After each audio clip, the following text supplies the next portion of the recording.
Y en medio de las reacciones en Estados Unidos, el senador demócrata Chris Murphy criticó duramente a miembros de la administración Trump al afirmar que, y cito, nos mintieron descaradamente sobre la búsqueda de un cambio de régimen en Venezuela durante las sesiones informativas que brindaron al Congreso.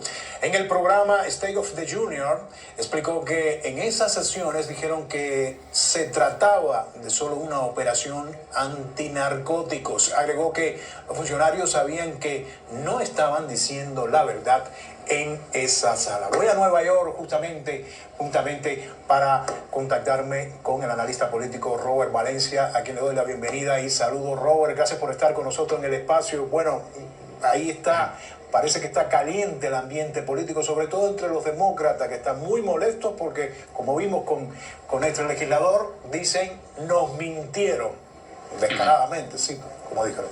¿Tú qué piensas? ¿Cómo ves todo ahí?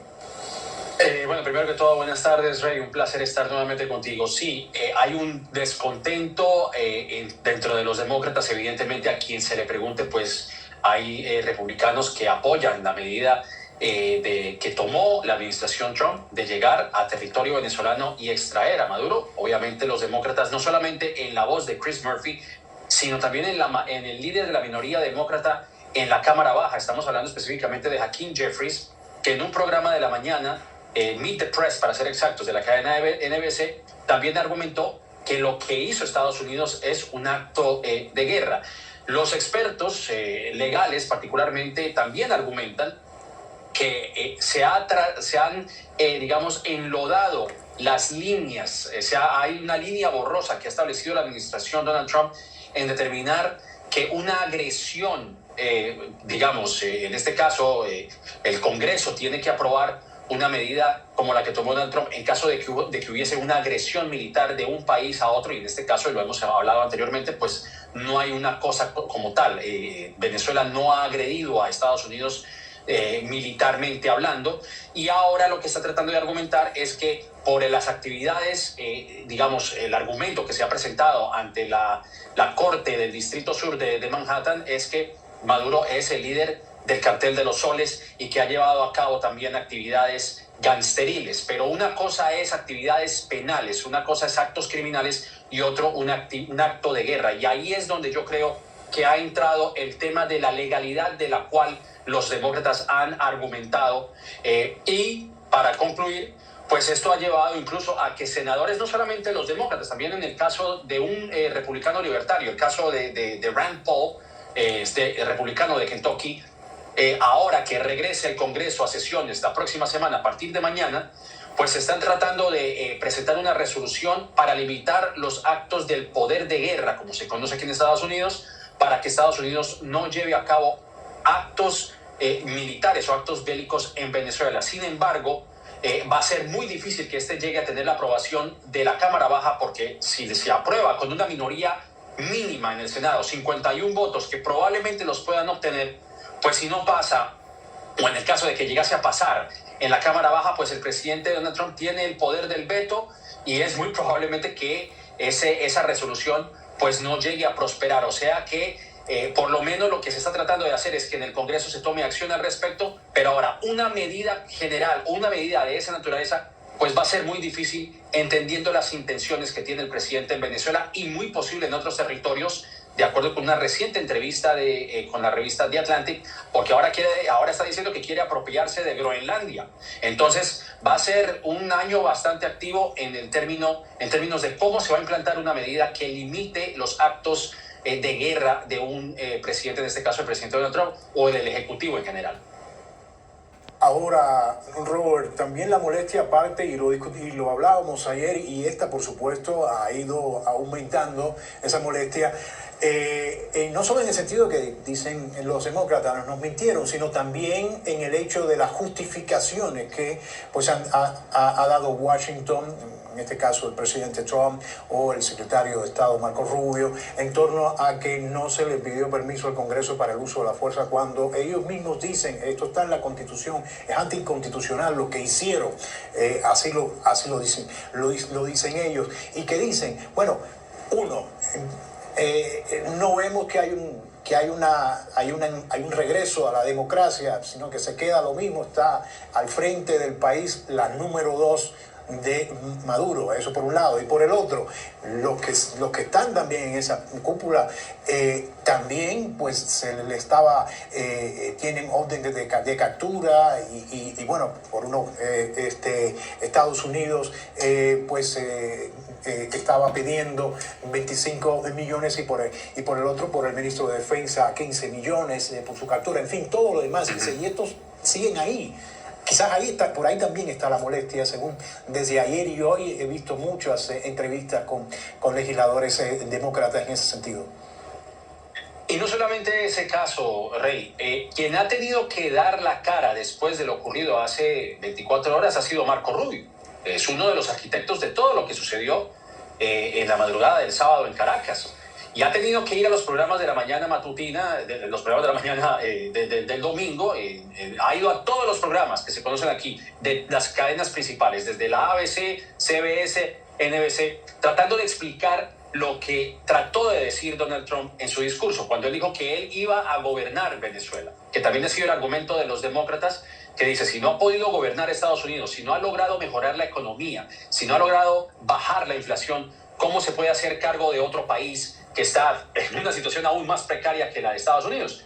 Con lo cual, ante esos discursos, pues ha tenido que salir Marco Rubio, que todavía no ha logrado explicar cómo se va a llevar a cabo eso que tú mencionas, esa transición democrática. Lo decía el invitado en el segmento anterior, en donde han preferido dejar a Delcy Rodríguez y a su hermano, porque obviamente existen intereses de por medio. En caso de que se hubiera instalado a María Corina Machado y a Edmundo González, pues posiblemente hubiese sucedido una situación aún más grave, porque compromete los intereses de los militares. Y en parte porque, según también informes, pues María Corina Machado no tenía un plan en concreto para poder atraer o hacer que los militares se hicieran del lado de la oposición que ganó las elecciones del 2024. Entonces, por ahora existe esa incertidumbre, porque si bien se extrajo a Nicolás Maduro bajo cargos de narcotráfico, pues sí, efectivamente, todavía se mantiene en el poder el madurismo, pero es un madurismo light, sin Maduro. Ahora,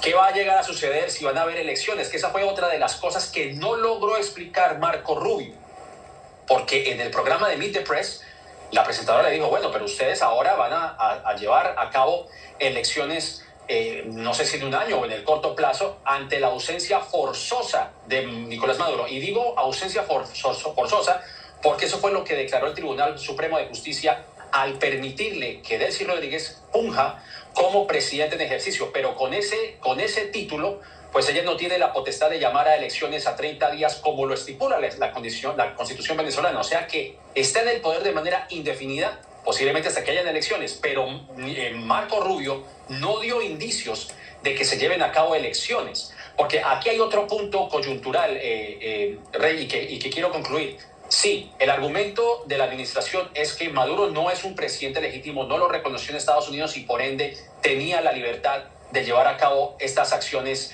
en Caracas para sacar a Maduro de Venezuela.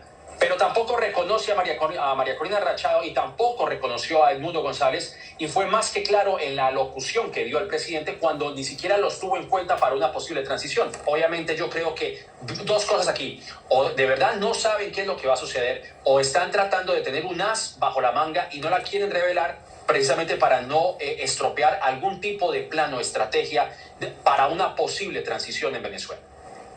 Bueno, eso lo dijo el secretario de Estado Marco Rubio en una de las entrevistas esas que tú hablas en la mañana. Dice, bueno, no podemos decir todo lo que estamos hablando y todo lo que estamos negociando. Por supuesto, son cuestiones, así lo dijo, son cuestiones muy, muy delicadas. Ahora, está también el asunto, y eso también se lo están exigiendo. Dice, aquí no vemos por ninguna parte la palabra democracia o la intención de llevar democracia, sino el acceso, que se abra el acceso a que entren las compañías estadounidenses de petróleo y que tengan acceso al petróleo venezolano.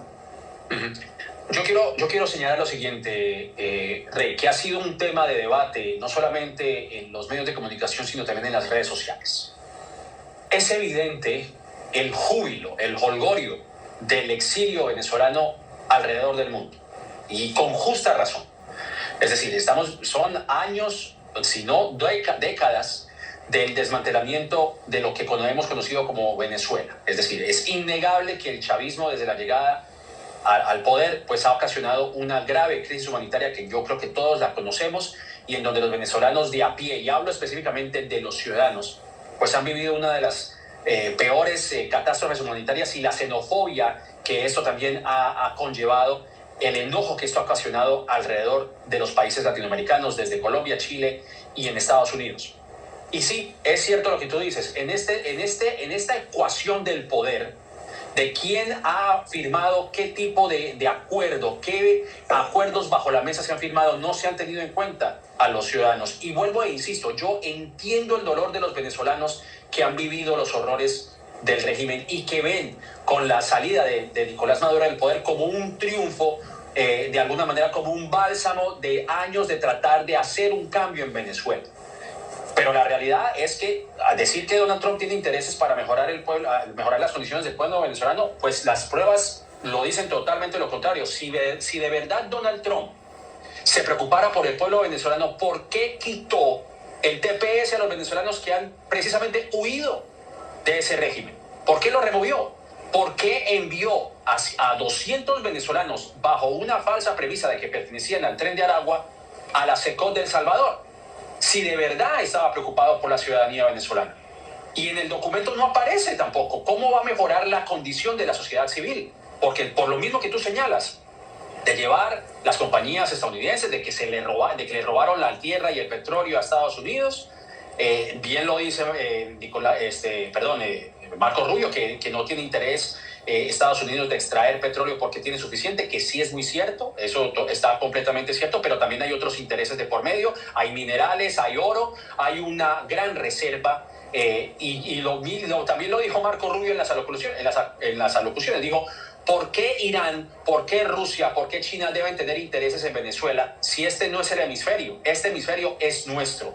Y concluyo con ese punto, Rey. Realmente la intención aquí del presidente es lo que se conoce aquí como el corolario Trump, que es una doctrina Monroe 2.0, la de ejercer dominio en el hemisferio, mientras que Rusia trata de ejercer dominio en Ucrania, mientras que China trata de ejercer dominio en Taiwán, y esto se ha vuelto ahora una nueva faceta en el tablero geopolítico realmente, pero sí.